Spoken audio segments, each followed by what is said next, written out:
Wait, where are we at? We are currently 20 miles away from our destination. Yeah, our hotel, which is the deep. They don't pay us to tell what they are. So we will see you there. We'll show you there. We'll see you there. And yeah. Bye. See what the kids see what Bishop's doing. What are you doing, buddy? You can cut that out then. I'm trying to get Wi-Fi. Oh, okay. Leia's knocked out. Oh, okay. Let me see mommy. I'm gonna make sure I see both on because. Let me see what mommy's doing. Look, hold on. You can't really see like that.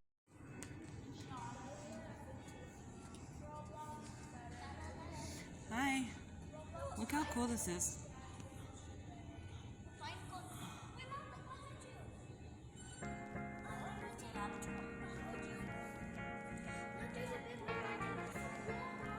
Where? Hold on. This is a bigger No, that's outside. You wanna go outside? Go look. Come here.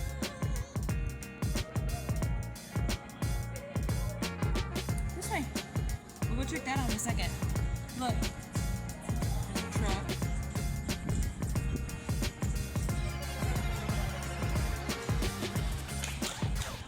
Can you dance it?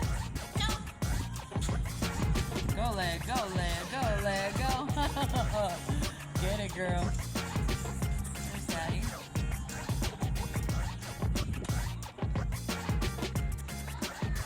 What's up, kiddo? Wait, is that the pool? Okay, here's the elevator. What's out there?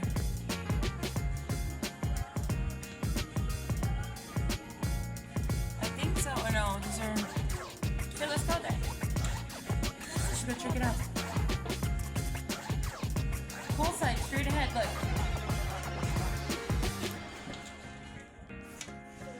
Let's go check it out. Shut up. Let's go check it out.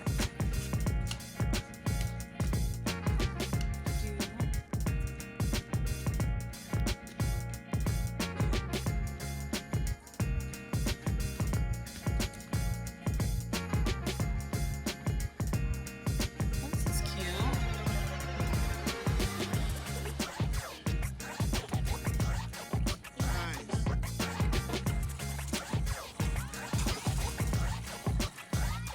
What city are we in? Bishop, what city are we in? What city are we in?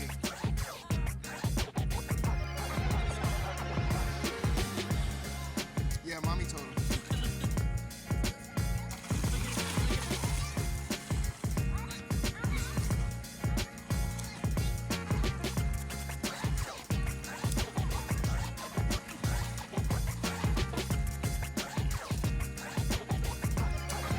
Whoa, look how far you went.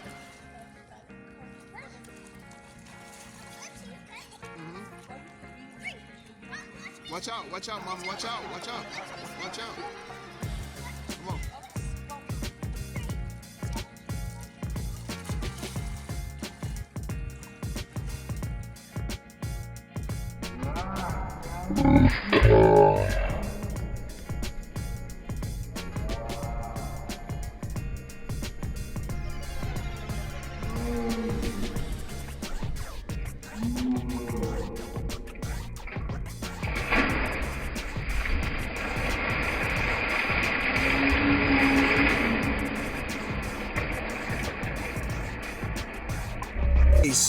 Who's second?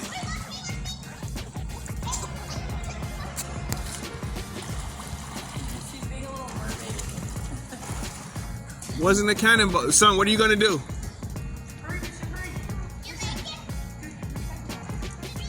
Yep, I loved it, mermaid.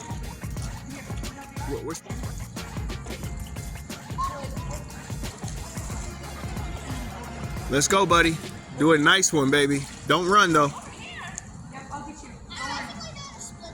Don't get too far from him. Yeah, right there.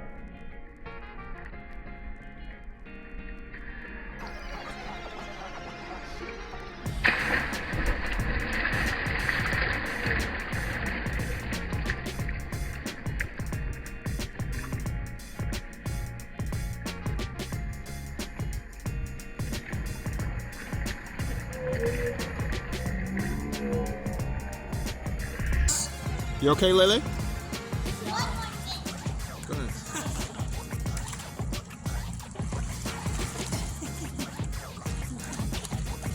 That's so funny. Leia, look how far you went. Look how far you went. Stop, Mom. Stop moving her. Okay, here we are.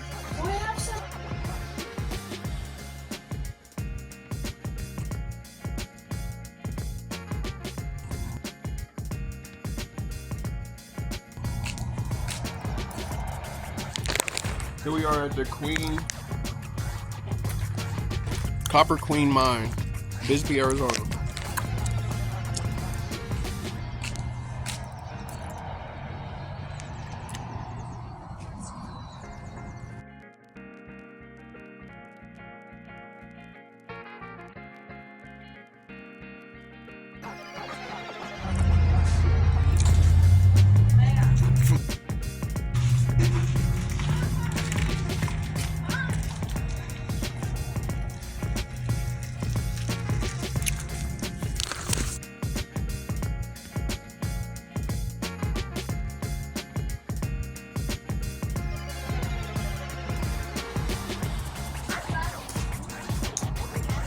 Oh, I think this is the type of thing that we ride. What is this?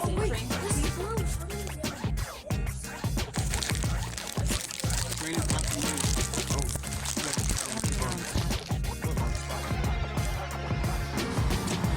What's your number, buddy? 390. 394. Checking in. Get me. Let's see. Number. What are yours? 503. Daddy, Leia, what's yours? What are your numbers on your tag? 206. 206. Little lady 206. Good pick for both of us.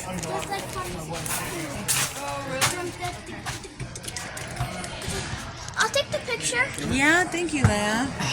Push that button down there. Okay. Thank you. Hey, what button? This button? Yep.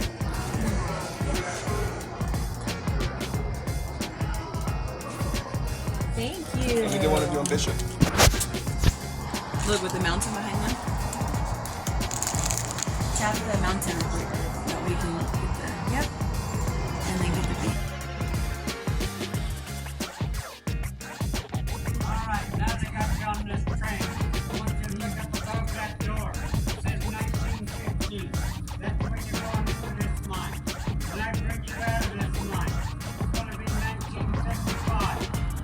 I'm going to leave younger. Next time you're going into this mine, this is original equipment. Sometimes it drops in roads a little bit. If you lose your helmet, let it go. I've got helmets inside.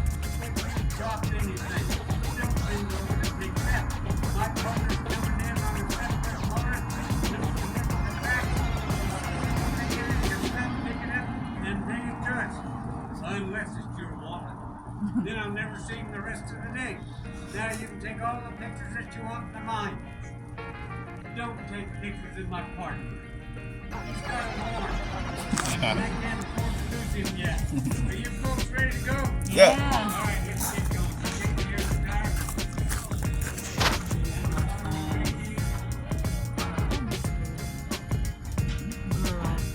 You drop something, let it go, okay? Keep your hand inside.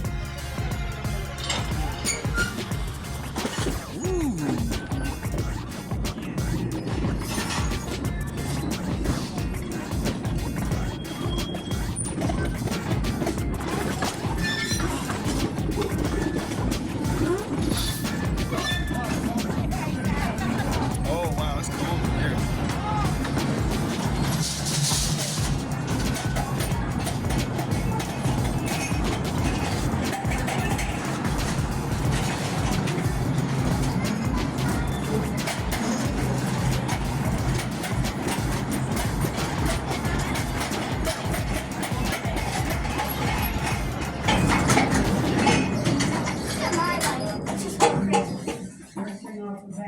You're in the Copper Queen mine. This mine is 700 feet deep. Believe it or not, you're on the second, third level already. There's 2 levels up above you and 4 levels below.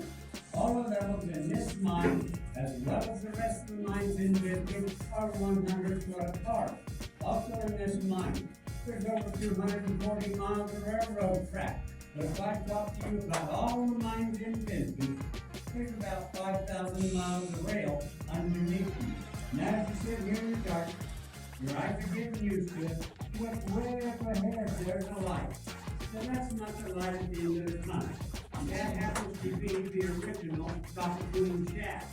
Now we're going to go by it. I can't stop there because it's in a curve, but I'll slow down so you can look down it. It's an incline shaft. The first half of it is a staircase. That's how those miners went up and down. On the other side, still sitting on the rail, is an ore skip. Now an ore skip's sort of like a ore car. That's how they hoisted the ore up out of the bottom of this mine.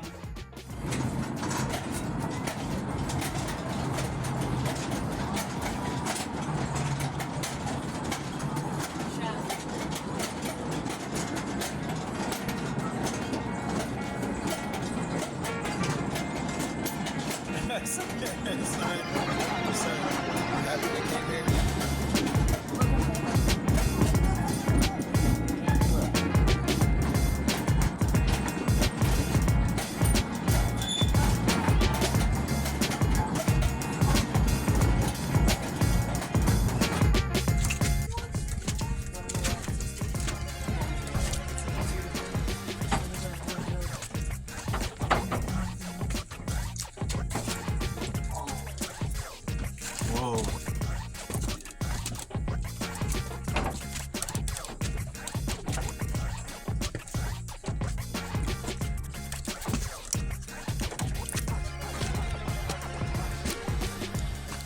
And this is the only place we have stairs. All the rest of it will be a walk-in. You in? And I'm going to shut the gate so you can't escape. All right, this hole that you're standing in, it's not a cave. It's called a cut-and-fill stope. Now, in the early days, as well as the last days of the mines in Bisbee, if they could remove large bodies of ore and leave this limestone wall supporting everything, they'd do it. Come back later and backfill it. Now, there was another stope that's used underground. A square set of timber just like that right there. All goes together like tinker toys. Now, square sets of timber was used when the ground was heavy, gravelly, unstable. And all the timber that came underground had to be Douglas fir or pine. Now, that's not the best wood in the world. That's tattletale. Because if miners needed that timber and that ground started to shift, that timber right there, a moan, groan, pop, snap, make all kinds of noise, and that miner had time to get out. Now, before we get started, you heard me talk about Headless John. He's in here. You can't get his face out of rock, it's right there. He's going to be with me for a long time. Now, there's one other little thing you need to know. Back in 1915, the men that were working in here, 2 to a shift, didn't have these little lights. Every man that came in here was issued 3 candles a day. Now, what were they looking for? How about that blue-green rock right up there? That happens to be malachite nazarite. That's about 25 to 35% pure copper. Takes 100 pounds of that to make 1 pound of copper. Now we know malachite nazarite makes beautiful jewelry. Guess what? I don't like that set. That's not like this one. Now that's malachite nazarite in the center. The gray rock all the way around is called galena lead. Contains silver. Now you see that orange looking rock with the black in the middle? That's hematite. That's where the gold's at. There's a little bit of gold right there. Not enough to make a ring, but hematite ore does carry gold.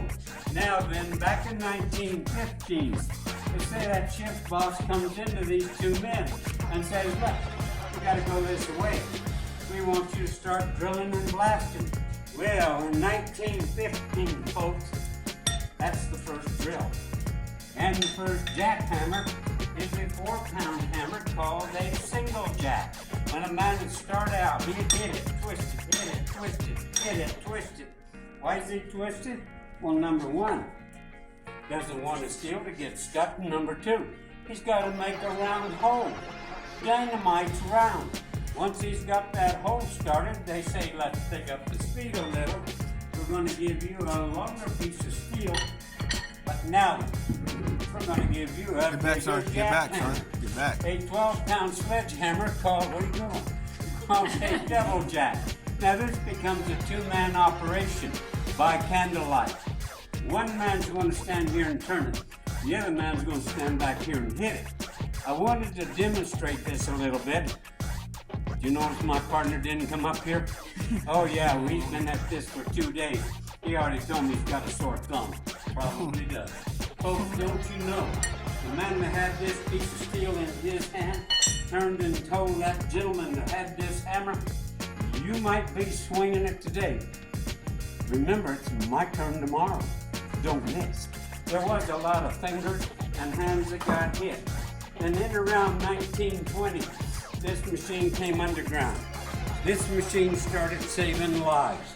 Folks, miners fell down holes, got rocks on their heads, got kicked by the mules. What was the biggest killer underground? How about silicosis? Dust.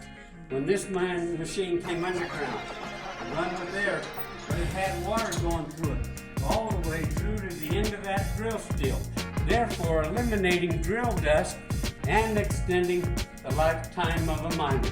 Now in the last days of the mines in Bisbee, there was different jobs. On every level with the pipe and track man.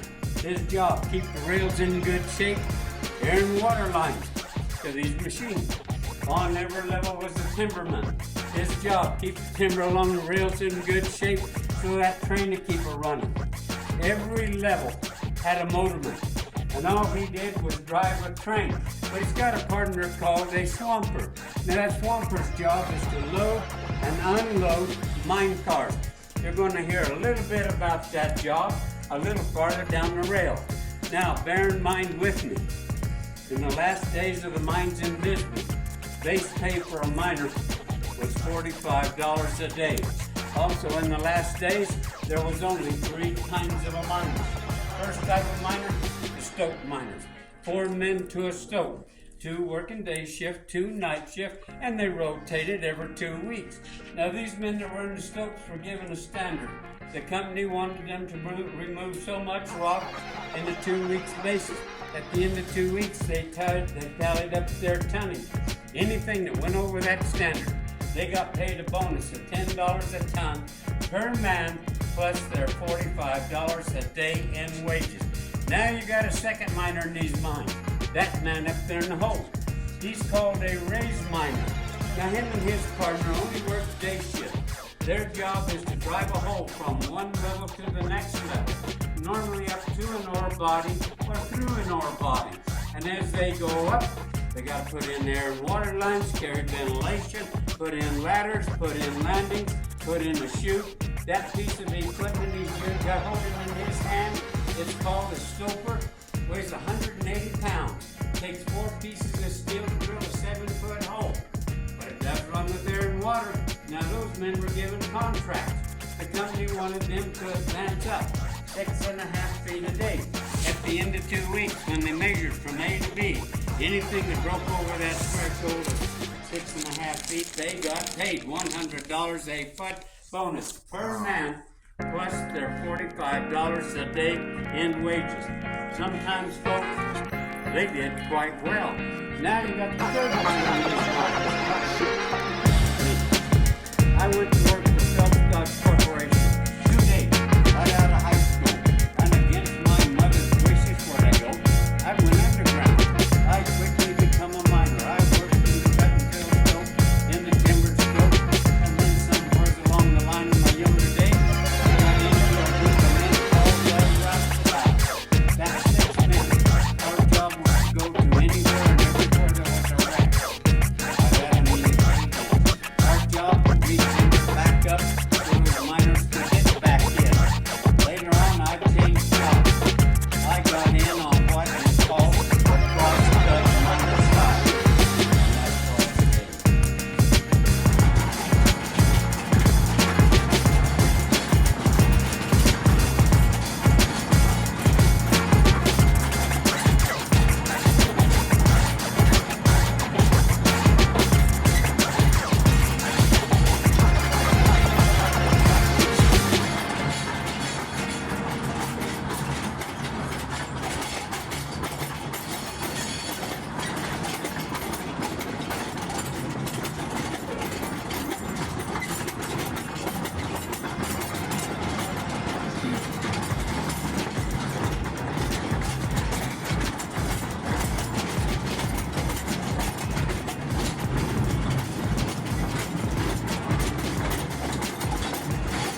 gonna take a walk. Don't take a nap. He is already asleep.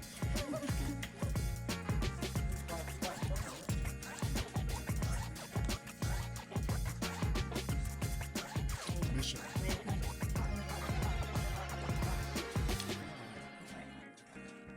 Be nice to show you. Look at that. All right, I'm gonna stop right here. I want you to line up against that wall. Stop about where my light is. That's far enough. All right. Just back up against that wall. Come on in, just back up against that wall. Now some of you can come on down. You can get in behind this car. Come on down. Get in behind that car right there. Did somebody lose the phone? yeah, I Find out. I did. It's a Cadillac. No, it's not. It's a Gardner Denver Jack Blade. And it weighs right at 165 pounds. Now the good thing about this little machine is that you run with air, has water going through it, but it's got a leg that does all of the pushing. Now if I'm drilling that hole right there, I'm going to throw that throttle forward and stand just like this and adjust that air and drill what is called a 7-foot hole. Now this machine is very fast. It's very loud. I still say pump a lot, especially around the house, but it uses a square piece of steel, but you also put on it a tungsten carbide bit. I can take this little machine with this piece of steel and that bit, and I can drive it all the way into that wall in 5 to 7 minutes. Now then, it's a machine. All machines have problems. Yes, it runs with air, it's got water going through it, it's got a leg doing the pushing. Let's say me and my partner are drilling somewhere. Up walks a new man, and he'll say, I want to be a miner. Teach me how to drill. Show me where the holes go. I want to learn how to blast. And we'd tell him, have at it. Why, he'd run over here, jump on this machine, and throw that throttle forward. Folks, the minute that man put his leg on the other side of that leg, you reached out, you got a hold of him, and you pulled him away from it. Folks, this leg will extend to 8 feet. It also has over 150 pounds of air pressure in it. If it breaks loose off of the ground, instantaneously, it's going to pop up this high first and then go to the 8 feet. You see that handle right there? That handle right there will make a bad man sing soprano in the church choir. They're going to be calling him Squeaky for about 2 weeks. Come on, go with me. I'm going to show you how we blast it.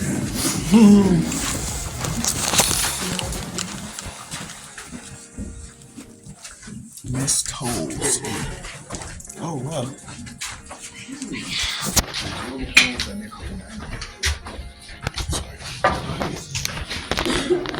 All right, just sort of gather around here. We'll be here for just a little bit.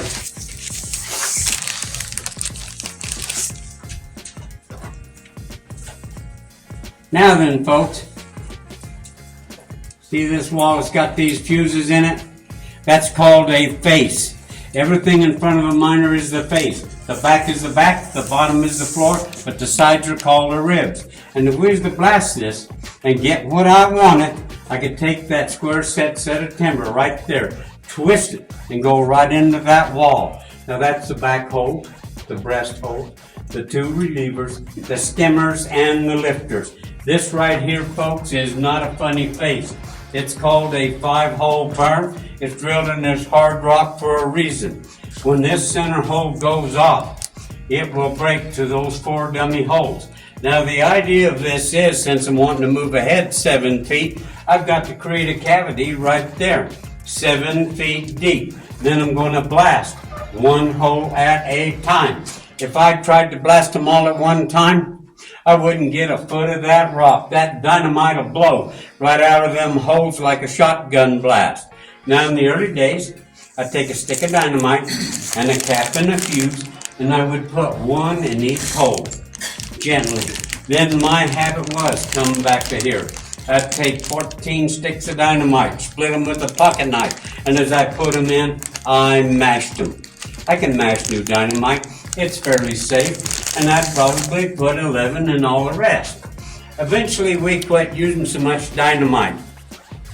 Dynamite's gassy. Well, the nitroglycerin is what's gassy. What we started doing is putting one stick of dynamite with a cap and a fuse in each hole. Then from a big paper sack with an air gun, I filled those holes up with a compound called carbamide. Carbamite's a mixture of coal dust, diesel fuel, and ammonia nitrate. Same thing that blew up Texas, the FBI building. Stuff you want to put around your roses. Commercial fertilizer. It will explode.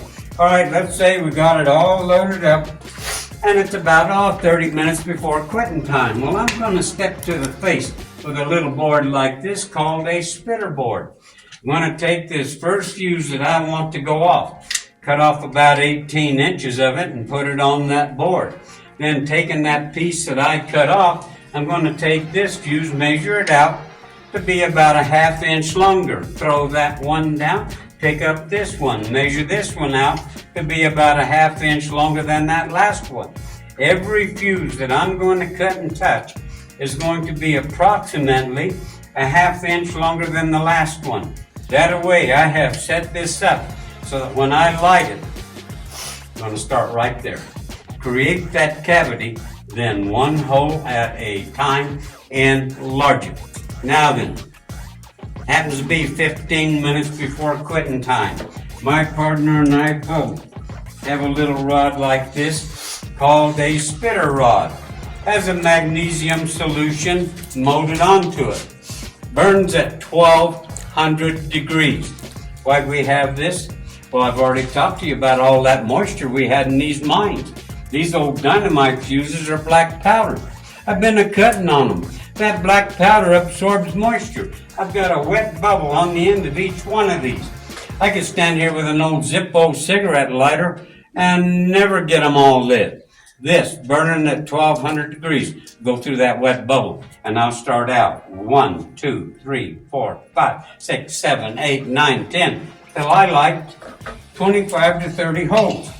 Once I've got them lit, what's left of this, I'm going to throw it down right there.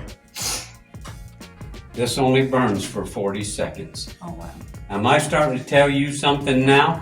Definitely. These old dynamite fuses burn 1 foot for 40 seconds, and I've cut off 18 inches. By the time I'm lighting that hole down there, that one's in the hole. I need to take a walk. Now, you never ran into mine because you didn't want to take a chance of stumbling and falling in front of your blast. But we'd have time to walk from here to the train, go down the driftaways. As they went off, we counted them. If I had the right count, that's fine. If I didn't have the right count, I would tell my shift boss when I got on top, please have that opposite crew look for a mist hole. And it did happen from time to time. Why? I didn't want that opposite crew to come down, take a steel bar, take a pick, digging around in a bunch of loose rocks, and hit a stick of dynamite that's got a cap in it. He's blasted. Let's take a walk into that big room, right in there.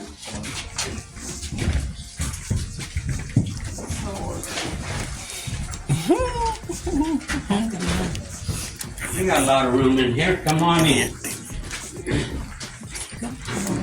Come back.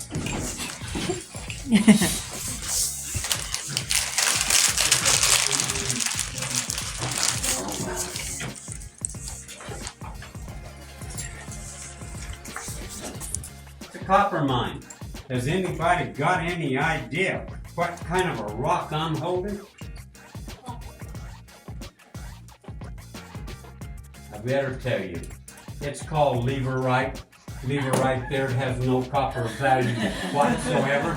Now we're going to pretend that you people are all miners. You're on the 2800 level of the Camel